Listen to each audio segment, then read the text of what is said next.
proclamant une religion unifiée pour tout le monde.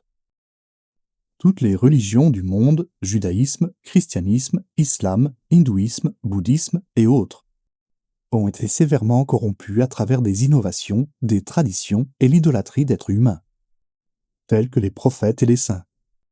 Le plan de Dieu, comme mentionné dans l'Ancien Testament, Malachie 3, verset 1. Le Nouveau Testament, Luc 17, versets 22 à 36 et Matthieu 24, verset 27.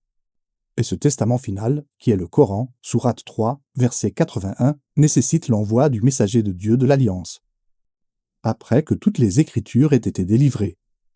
La fonction principale du messager de Dieu de l'Alliance est de purifier les Écritures et de les unifier en un message universel au monde, de la part du Créateur et soutien de ce monde.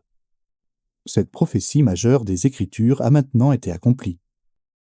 Le messager de Dieu de l'Alliance est arrivé, soutenu par une preuve tangible impressionnante. Le processus de purification et d'unification a commencé. Le plan de Dieu est soutenu par les forces invisibles de Dieu et les dimensions énormes de ce plan divin sont manifestes.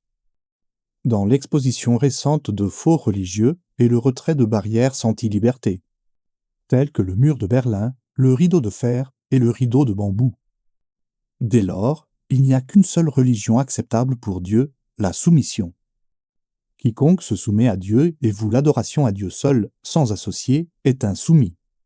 Ainsi, on peut être soumis juif, soumis chrétien, soumis bouddhiste, soumis hindou ou soumis musulman. Dire soumis musulman est un peu maladroit, car le mot musulman lui-même signifie soumis.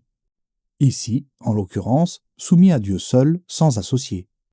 Dans la sourate 3, verset 19, il est dit « La seule religion approuvée par Dieu est l'islam ». Ce que beaucoup de personnes ne comprennent pas, c'est que islam veut dire soumission.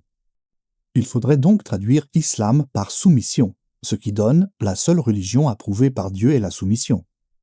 Quiconque accepte autre chose que la soumission comme sa religion, elle ne sera pas s'accepter de sa part.